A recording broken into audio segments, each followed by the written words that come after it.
Hablaremos hoy de un mito nórdico, del castigo de Loki. Loki era un dios del panteón nórdico, pero era un verdadero miserable.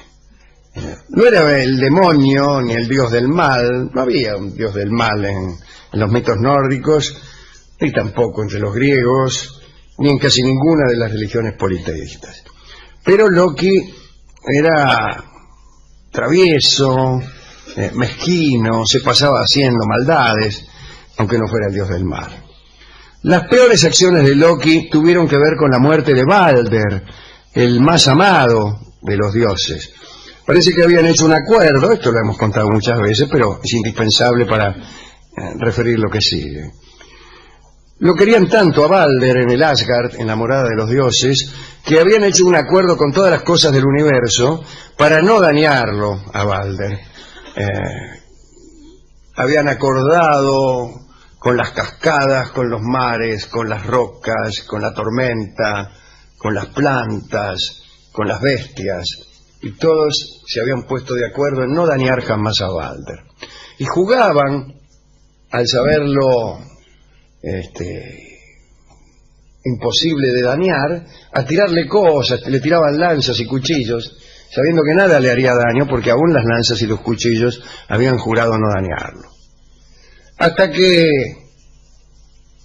alguien se dio cuenta de que una cosa en el universo no había firmado, no había arreglado, y era el muérdago, el humilde muérdago, que por olvido no había prometido no dañarlo al dios Balder. Y Loki, el malvado Loki, arregló con Hodr, que era un dios ciego, y le dio un pedacito de muérdago para que se lo tirara, una hojita de muérdago. Y el ciego se lo tiró y lo ensartó como churrasco escroto, y Balder murió. Bueno, fue terrible, porque Balder era bueno y hermoso y el más querido, y los dioses estuvieron muy tristes. Pero este crimen fue seguido por otro. Hel, la diosa de la tierra de los muertos, había declarado que permitiría a Balder regresar a la vida a condición de que todas las cosas, animadas o inanimadas, lloraran por él. Esa condición llenó de esperanzas a los dioses, pues toda la creación había sufrido la muerte de Balder y seguramente no habría quien no se solidarizara. De hecho, los metales, las piedras, las plantas, los animales y los hombres lloraron.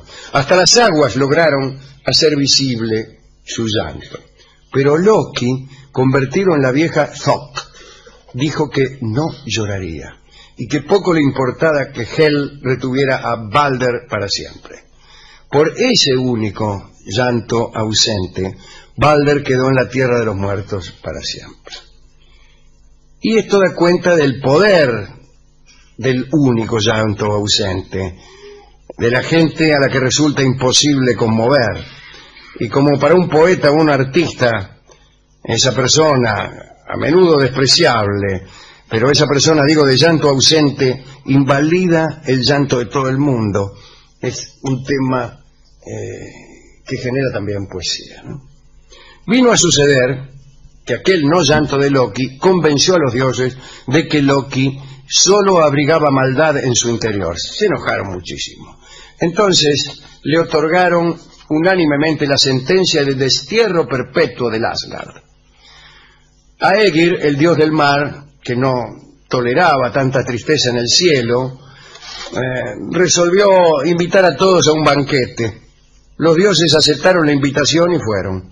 Cuando estaban ahí morfando, notaron todavía con mayor fuerza la ausencia de Balder. Odín le dijo entonces a Aegir que ninguna tristeza podía olvidarse con comida, y menos podía olvidarse el odio por Loki, que en el transcurso del banquete había aparecido sin haber sido invitado. Entonces Odín le dijo a Loki que se las tomara. Loki dejó el banquete pero furioso. Empezó a lanzar un torrente de improperios contra los dioses, mató a un sirviente del dios del mar que quiso echarlo, hizo toda clase de declaraciones con lengua venenosa, se burló de las debilidades de los dioses, haciendo hincapié en sus imperfecciones físicas. A Odín le dijo tuerto, ya que Odín era joven y hermoso, pero tuerto. Había entregado el ojo en la fuente de Mizmir, que era una fuente que tenía un cuidador. El que tomaba agua de esa fuente se hacía sabio. Y el precio es un ojo, dijo Mimir. Y Odín pagó. El precio de la sabiduría es un ojo, así.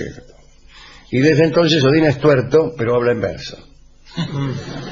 Muy bien. Todo eso decía Loki, envenenado, con el estrilo de los rejugados. Bueno, y lo echaron. Primero trataron de silenciar la lengua de Loki, pero su voz se elevó más y más. Se encontraba justo insultando a la mujer de Thor, cuando tuvo que callarse porque Thor le mostró el martillo, que el martillo de que hablamos hace poco. Al final tuvo que salir rajando Loki, consciente de que ya no podría regresar a Asgard nunca más, y también consciente de que los dioses se la tenían jurada. Loki se recluyó en las montañas. Se construyó una cabaña con 4 puertas que siempre dejaba abiertas para asegurarse la huida en caso de que lo necesitara. Allí se recluyó con su esposa, que se llamaba Sigyn. Bueno, Loki decidió que si los dioses iban a buscarlo, él correría hasta unas cataratas cercanas y se transformaría en pez para evadir a los perseguidores. Loki tenía, del mismo modo que Proteo, el poder de convertirse en cualquier cosa. Pero aquel plan no funcionó. Odín y Thor se presentaron en la cabaña. Loki huyó, se transformó en salmón y se arrojó al agua, pero Thor lo atrapó en el aire y lo sujetó con tanta fuerza que no pudo escapar. El salmón tiene cola muy delgada y los nórdicos atribuyen esa característica al apretón de Thor. Loki volvió a su forma habitual y sus captores lo arrastraron a una caverna. Allí lo ataron. No satisfecho con las cuerdas con que lo habían atado, convirtieron a estas cuerdas en hierro. Skadi, una giganta, personificación de los ríos fríos de montaña, había observado con alegría el encadenamiento de Loki y participó de aquel castigo eterno. Ató una serpiente sobre la cabeza de Loki, serpiente que dejaba caer su veneno gota a gota sobre el encadenado. Pero para disolver tal castigo se produjo una demostración de amor notable. Sigyn, la esposa de Loki, corrió a su lado con un recipiente y hasta el día del fin de los tiempos, hasta el Ragnarok, el día del ocaso de los dioses, Sigyn permanecerá juntando las gotas del veneno de la serpiente en un tacho antes de que caigan sobre la cabeza. Sigyn nunca deja su puesto, excepto cuando se llena el tacho, entonces lo tiene que ir a vaciar afuera. En esas ocasiones no hace tiempo a regresar antes de que caiga la siguiente gota, y entonces 1 o 2 gotas de veneno caen sobre Loki, y como el veneno es muy abrasivo y fuerte, Loki grita y se retuerce. Esos esfuerzos provocan los terremotos, que tanto asustan a los mortales, y no, como se dice por ahí, las placas, las fallas, el acomodamiento del magma y toda esa porquería. No, señor. Eso no. Es Loki que sufre porque 1 o 2 gotas de veneno le caen a causa del cambio de tacho que está realizando su mujer Sigyn. También llora, y esas gotas de llanto, mejor dicho, la que llora es Sigyn, y esas gotas de llanto acompañan a las sacudidas de la tierra. Así está Loki, y así estará hasta la última batalla del Ragnarok, hasta el ocaso de los dioses. Esta es la historia que queríamos contar. Me parece que hay que dedicársela a Sigyn y a la fuerza del amor. Fuerza que un solo desamor basta para desarmar. Con un solo desamor te vas al infierno, como le pasó a Balder, y un solo amor basta para salvarte a uno, para salvarte a vos, digo, del más cruel veneno. Tal el amor de Sigyn, ¿no? Qué linda historia. Pero es verdad, uno solo que no se conmueve arruina el mundo. Y ese debe ser Me parece a mí el poder del necio, el poder de la necedad. Claro. La maldad es menos poderosa que la necedad. La maldad tiene una cierta astucia que permite hasta una alianza. La necedad no admite alianza y no admite arrepentimiento. Y el malo se puede redimir, pero el necio no. Así que cuídense de los malvados, pero más todavía de los estúpidos.